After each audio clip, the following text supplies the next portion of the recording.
کہ اللہ مسبب الاسباب ہے، وہ اسباب کا پابند نہیں ہے، وہ اسباب کا محتاج نہیں ہے، اسباب اس کے محتاج ہیں۔ اگر یہ یقین ہے تو اللہ پر ایمان ہے، یہ نہیں ہے تو تمہارا ایمان اسباب پر ہے، وسائل پر ہے، ذرائع پر ہے، مادیات پر ہے، اللہ پر نہیں۔ اس وقت کہاں راستہ تھا؟ کوئی راستہ تھا؟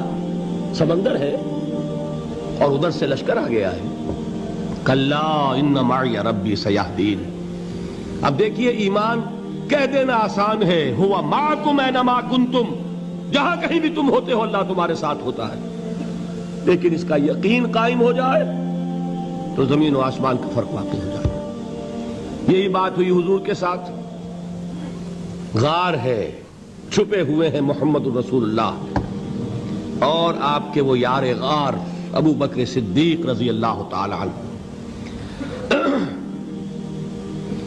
اقبال نے حضرت ابو بکر کی شان میں چند اشعار کہے صرف، لیکن واقعہ یہ ہے کہ بھاری بھاری نظموں پر اور قصیدوں پر بھاری ہے، طویل ترین نظمیں اور قصیدے ہوں ان پر بھاری ہے۔ ہمتیں ابو بکر کی ہمت جو ہے، کشت ملت را جو ابر، جیسے بارش سے کھیتی اپجتی ہے، ابو بکر کی ہمت اور عزیمت اس امت کو اسی طرح سینچنے والی ہے۔ ثانیے اسلام و غار و بدر و قبر، وہ دوسرے تھے اسلام میں، دوسرے پہلے کون تھے؟ انا اول المومنین، حضور فرماتے ہیں سب سے پہلا ایمان لانے والا میں، دوسرے ابو بکر۔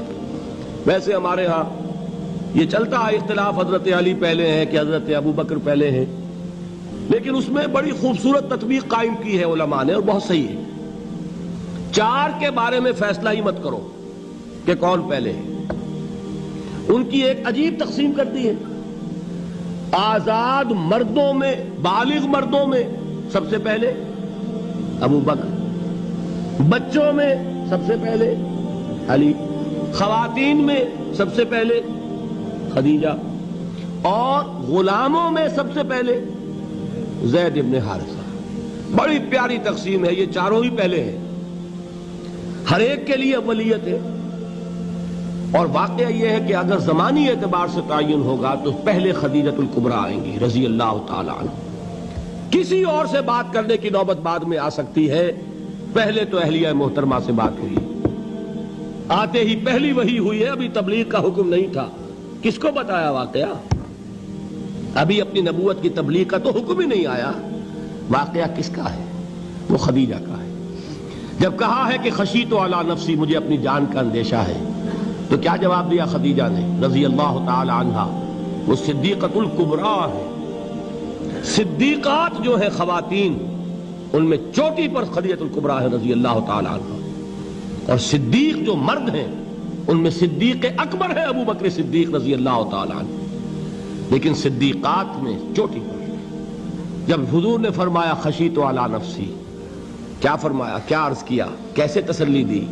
نہیں نہیں، اللہ آپ کو ضائع نہیں کرے گا، آپ غریبوں کے ہمدرد ہیں، آپ مساکین کے تکالیف رفع کرنے والے ہیں، آپ بیواؤں کی سرپرستی کرتے ہیں، آپ مسافروں کی خدمت کرتے ہیں، اللہ آپ کو ضائع نہیں کرے گا۔ یہ یقین ہے اس خاتون کے اندر۔ خیر وہ ایک علیحدہ بات ہو جائے گی۔ میرے دل پر حضرت خدیجہ رضی اللہ تعالی عنہ کی شخصیت کا بڑا گہرا نقش ہے، جو وہ کوئی اور ہی وقت اور موقع ہوا تو بیان ہوگا۔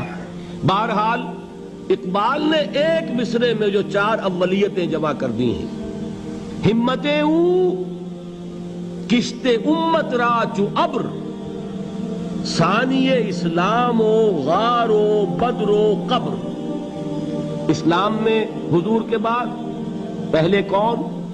ابو بکر۔ غار میں حضور کے ساتھ کون؟ ابو بکر۔ بدر کی رات اللہ کا رسول سر بسجود، وہ جھاڑ، وہ گھاس پھوس کی جو جھوپڑی بنائی گئی تھی، اور وہاں تلوار ننگی لے کر پہرا دینے والا کون؟ ابو بکر۔ اور اس حجرہ عائشہ میں محمد کے بعد سب سے پہلے دفن ہونے والا کون؟ ابو بکر رضی اللہ تعالی عنہ وصلی اللہ علیہ وسلم۔ وہ جو معاملہ میں سنا رہا تھا غار ثور کا، حضرت ابو بکر بھی حضور کے خیال سے لرز گئے ہیں. آپ کو یاد ہوگا کہ جا کر پہلے تمام جتنے سوراخ تھے انہیں بند کیا ہے.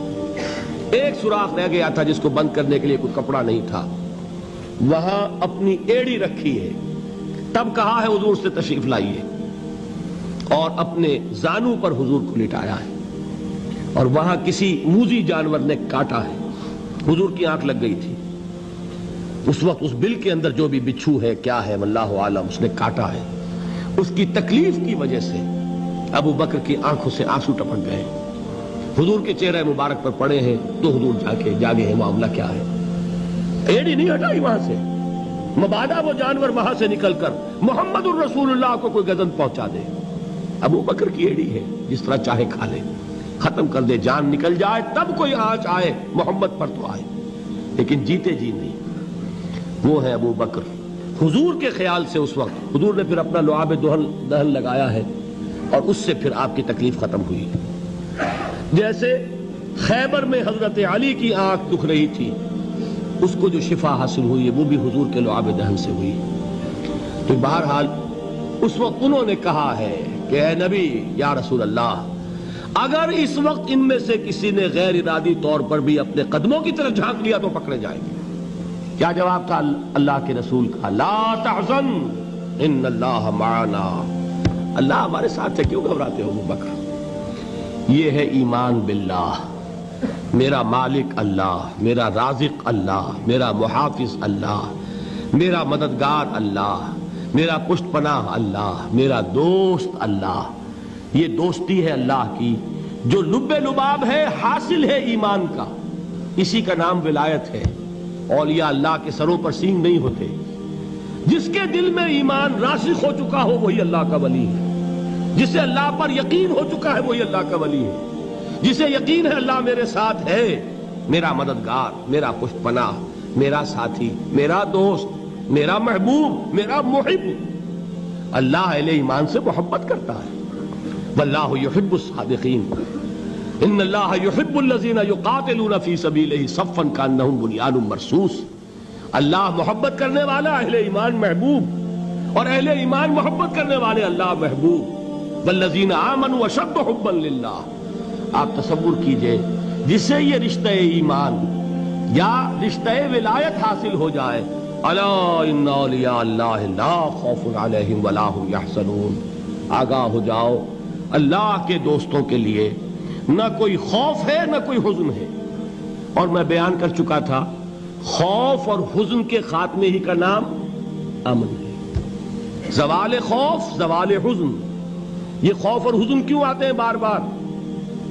اللہ تخافوا ولا تحزنوا, دونوں آ گئے. الا ان اولیاء اللہ لا خوف علیہم ولا هم یحزنون, پھر وہی دو. وہ کیوں ہے؟ خوف ہوتا ہے کسی مستقبل کی بات کا, یہ نہ ہو جائے, وہ نہ ہو جائے, یہ نقصان نہ پہنچ جائے, یہ تکلیف نہ ہو, یہ غضب نہ آ جائے. خوف ہے مستقبل سے. حزن ہے یہ کیوں ہوا, یہ نہیں ہونا چاہیے تھا, یہ میرا فلاں چیز میرے ہاتھ سے جاتی رہی ہے, فلاں موقع نکل گیا, اب بیٹھے ہوئے ہیں اندر ہی اندر کڑ رہے ہیں, صدمہ ہے اور رنج ہے. اور جو اللہ پر ایمان رکھتا ہے وہ جانتا ہے ما اصاب من مصیبت فی الارض ولا فی انفسکم الا فی کتاب من قبل ان نبرأها ان ذلک علی اللہ یسیر لکی لا تعصوا علی ما فاتکم ولا تفرحوا بما آتاکم واللہ لا یحب کل مختال فخور. اس زمین میں یا تمہاری جانوں میں کوئی تکلیف, کوئی مصیبت نہیں آ سکتی سوائے اس کے کہ جو اللہ نے لکھ دی ہو, اس سے پہلے کہ وہ ظاہر ہو. جس کو یہ حقیقت معلوم ہو گئی اس کو یہ طرز عمل اختیار کرنا چاہیے. جو چیز چھن جائے, جاتی رہے, چھوٹ جائے, اس پر افسوس نہ کرو. کس نے چھینی؟ دوست نے. دوست کے فیصلے پر شکایت. دوستی کو بٹا لگا رہے ہو, سرے تسلیم خم ہے جو مزاج یار میں آئے. اگر دوستی ہے تو پھر تو تمہیں گردن جھکانی چاہیے کہ ہر چہ ساقی ماریخت عین الطافست, جو بھی میرا ساقی میرے پیالے میں ڈال دے اس کا کرم ہے. جو اس کی طرف سے آئے اس پر کوئی رنج نہیں, کوئی صدمہ نہیں, کوئی غم نہیں, کوئی شکایت نہیں, کوئی شکوہ نہیں. اور جو ہوگا وہ اس کے اذن کے بغیر نہیں ہوگا, اور اس کا اذن ہوگا تو یقیناً میرے لیے خیر ہی خیر ہے, چاہے وہ ناگوار شے ہو, بظاہر مجھے اچھی نہ لگ رہی ہو، میری شارٹ سائٹڈنس میں مجھے وہ نظر آ رہی ہے کہ میرے لیے بری ہے، لیکن قرآن نے کہا ہے عسیٰ ان تکرہوا شیئا وہو خیر لکم وعسیٰ ان تحبوا شیئا وہو شر لکم واللہ یعلم وانتم لا تعلمون۔ ہو سکتا ہے تم کسی چیز کو ناپسند کرو درحال ہے کہ اسی میں تمہارا خیر ہو، اور ہو سکتا ہے تم کسی چیز کو پسند کرو درحال ہے کہ اس میں تمہارا شر ہو۔ اللہ جانتا ہے، تم نہیں جانتے۔ جب مجھے یہ بات معلوم ہو گئی، میں نے اپنا معاملہ اللہ کے حوالے کیا۔ سپردم بے تو مایا خیش را تو دانی حساب کم و بیش را، اے رب جو تو چاہتا ہے وہ ہو، تیرے علم میں جو شے میرے لیے خیر ہے وہ ہو جائے، میری کوئی پسند نہیں، میری کوئی چاہت نہیں، یہ ہے راضی برضائے رب۔ اکبر الہ آبادی نے اسے کہا ہے رضائے حق پہ راضی رہ، یہ حرف آرزو کیسا، خدا خالق، خدا مالک، خدا کا حکم تو کیسا۔ جب میں آ گیا بیچ میں، میری پسند، میری مرضی، میری خواہش، میری چاہت، یہی تو شرک ہے۔ ما شاء اللہ کان وما لم یشاء لم یکن، جو اللہ نے چاہا وہ ہوا، جو اس نے نہیں چاہا نہیں ہوا، اختیار اس کا ہے، میرا تو نہیں۔ رضائے حق پہ راضی رہ، یہ حرف آرزو کیسا، خدا خالق، خدا مالک، خدا کا حکم تو کیسا۔ اقبال نے اسے کہا ہے فارسی میں، اب آپ کہیں اس کا ترجمہ بھی کرو تو وہ مجھے ذرا اس وقت کچھ بہت ہی بدذوقی کسی بات نظر آئے گی۔ جائیے پوچھئے کسی سے جسے فارسی آتی ہو۔ برو کشید ز پیچا کے ہست و بود مرا، چے اقدہا کے مقام رضا کشود مرا۔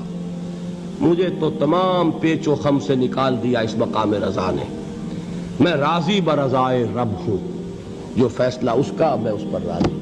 تو کہاں کا حزن اور کس کا خوف، یہی زوال حزن اور زوال خوف، یہی ہے امن، یہ نتیجہ ہے ایمان کا۔